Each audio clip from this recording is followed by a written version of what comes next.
나름 옷도 신경 써서 입었고 요즘 유행하는 스타일 쇼핑에도 시간을 꽤 투자했는데 왜 나는 항상 비율이 안 좋아 보일까? 역시 키가 문제인가? 나는 머리보다 안 되나? 하고 자괴감 들 때 있거든요. 근데 주변을 보면 키가 작은데도 유독 옷빨 잘 받고 비율이 좋아 보이는 사람 꼭 있습니다. 그 사람들은 무슨 특별한 패션 감각을 타고난 걸까요? 절대 아닙니다. 사실 키 작은 사람들을 함정에 빠뜨리는 최악의 옷이 있습니다. 이것만 옷장에서 빼버려도 나는 타고난 비율이 안 좋구나 했던 생각들 완전히 바꿀 수 있을 겁니다. 먼저 가장 중요한 것부터 말씀드릴게요. 사람이 비율이 좋아 보이려면 결국 이 셋 중 하나는 반드시 충족돼야 합니다.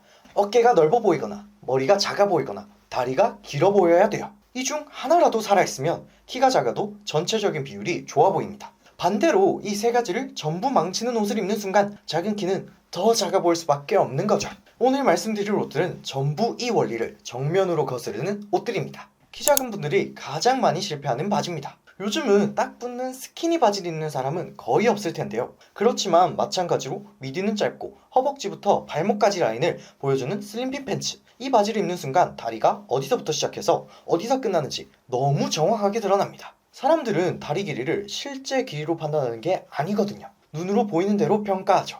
착시를 일으킬 수 있다는 겁니다. 다리 길이는 인심과 아웃심으로 나뉩니다. 인심은 가랑이부터 발목까지, 아웃심은 허리부터 발목까지를 말하죠. 이런 얇은 핏의 슬림핏 바지는 두 길이를 전부 노출시킵니다. 가랑이 위치가 정확히 보이고 발목에서 딱 끊기기 때문에 아, 다리가 여기까지구나 하고 눈이 바로 계산해버립니다. 그 결과 다리 길이는 실제보다 훨씬 짧아 보이게 되는 거죠. 반대로 미디가 긴 와이드 팬츠는 완전히 다른 효과를 만듭니다. 미디가 길어지면 가랑이 위치가 애매해져요. 즉 인심의 시작점이 예측되지 않게 됩니다. 눈이 다리의 시작점을 정확히 판단하지 못하게 되는 거죠. 그래서 오히려 길어 보일 수 있습니다. 여기에 하나 더, 와이드 팬츠는 기장감을 발목에서 끝내지 않고 발등까지 자연스럽게 떨어뜨릴 수 있어요. 바지가 신발 위를 덮어주면 다리와 신발의 경계가 흐려지고 아웃심이 신발까지 이어진 것처럼 인식됩니다. 그 결과 다리 끝이 발목인지 발등인지 신발인지 헷갈리는 거죠. 인심의 시작점이 흐려지고 아웃심이 신발까지 이어지면서 다리 전체가 한 덩어리로 인식하게 됩니다. 그래서 실제보다 훨씬 길어 보이게 되는 거죠.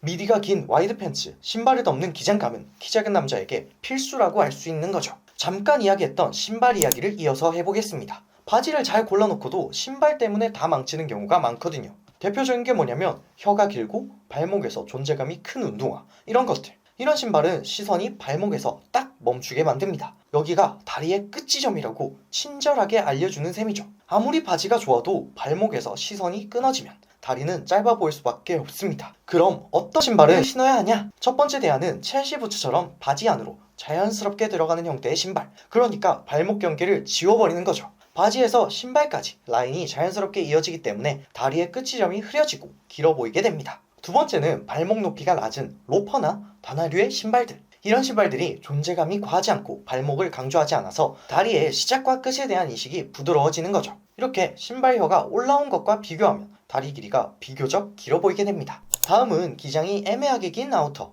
정말 많이 입고 계시죠. 롱자켓, 하프코트, 엉덩이 아래로 떨어지는 아우터들. 문제는 이런 옷들이 상체 영역을 불필요하게 늘려버린다는 겁니다. 상체가 길어 보이면 상대적으로 다리는 짧아 보일 수밖에 없는 거죠. 그래서 기본적으로 추천드리는 건 짧은 상의, 짧은 아우터입니다. 기장이 골반 근처에서 끝나는 자켓이나 크롭에 가까운 아우터는 상체 비율을 줄여주고 다리를 훨씬 길어 보이게 만듭니다. 그 덕분에 요즘에는 크롭한 기장의 패딩이나 아우터가 많아지고 심지어 니트나 티셔츠도 크롭한 기장으로 나오기도 하죠. 이런 옷들을 애용하면 좋을 것 같습니다. 그럼에도 불구하고 기장감이 긴 아우터를 입어야 할 상황들도 있죠. 이럴 때 필요한 팁이 하나 있습니다. 바로 아우터와 하의의 컬러를 통일하는 거예요. 아우터와 바지의 색이 이어지면 시선이 위에서부터 아래까지 끊기지 않고 내려옵니다. 그 덕에 길어 보인다는 느낌이 들죠. 이 연결감이 없으면 긴 아우터는 키를 보완하는 게 아니라 키를 부각시켜버립니다. 반대로는 아우터를 잠그지 않되 이너로 입은 상하이의 끈김을 이용해서 허리의 위치를 잘 보이게 하는 방법도 하나의 팁입니다. 상하이의 색감을 다르게 하거나 상의를 넣어 입고 벨트를 보이게 하는 거죠. 한때 이렇게 소매 기장이 늘어진 롱슬리브가 유행한 적이 있습니다. 요즘은 이런 옷 잘 안 입죠. 그럼에도 의외로 많이 놓치는 부분입니다. 소매가 손등까지 넘는 코트나 아우터, 멋있어 보일 수는 있습니다.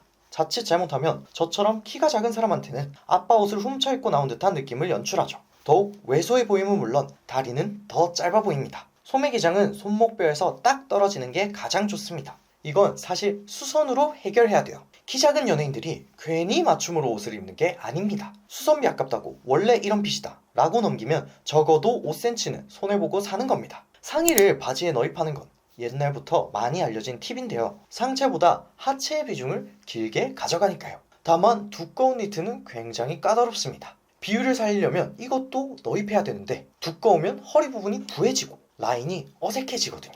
그래서 크롭한 기장이 아니라면 두꺼운 니트는 피해주는 게 좋습니다. 대신 얇아도 보온성이 좋은 메리노 울, 캐시미어 혼방 소재를 선택하면 좋습니다. 이런 니트는 넣어 입을 때 허리선이 깔끔하게 살아나고 다리는 훨씬 길어 보입니다. 마지막으로 솔직하게 말씀드리면 그냥 키가 커지면 키가 커 보입니다. 무슨 말이냐? 물리적인 방법을 활용하자는 거죠. 2-3cm 커지는 것도 저희 같은 키 작은 남자들한테는 정말 큰 의미잖아요. 멀리서 보는 비율이 아니라 실제로 옆에 서 있을 때 느껴지는 키를 개선해 주니까요. 운동화를 고르더라도 기왕이면 굽이 높은 3cm 이상의 제품을 신는 거죠. 요즘은 4-5cm 굽이 있는 신발도 쉽게 찾아볼 수 있습니다. 특히 셀시 부츠나 워커처럼 자연스럽게 굽이 있는 신발은 체형을 해치지 않으면서도 키를 보완해주는 좋은 도구입니다. 예전보다 착화감이 좋아진 제품도 많아졌고요. 깔창도 요즘에는 키 높이는 물론 착화감이나 치료용 목적까지 더해져서 다양하게 출시되는 제품을 쉽게 접할 수 있습니다. 제가 영상에서 가끔 하는 말인데 키 180에 가까운 사람도 더 커 보이고 싶어서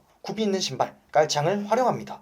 이건 안 하면 작은 사람들만 손해보는 거예요. 다만 불편할 정도로 과한 깔창이나 신발은 피하는 선에서요. 티가 나거나 걷다가 넘어지면 안 하는 이만 못하니까요. 자연스러움이 가장 중요합니다. 정리하자면 키 작은 남자의 패션을 망치는 옷들의 공통점은 전부 비율을 측정 가능하게 만든다는 겁니다. 다리 시작과 끝이 명확하게 보이는 바지, 발목선을 올리는 신발, 상체를 길어 보이게 만드는 아우터, 팔과 허리를 늘려 보이게 만드는 디테일, 이것들을 하나씩 제거하면 비율은 생각보다 쉽게 바뀔 수 있습니다. 구독해주시면 앞으로도 키, 체형을 보완할 수 있는 방법, 옷을 더 잘 입을 수 있는 정보를 가져올 수 있도록 하겠습니다. 그럼 시청해주셔서 감사합니다. 오늘도 즐거운 하루 되시길 바랍니다.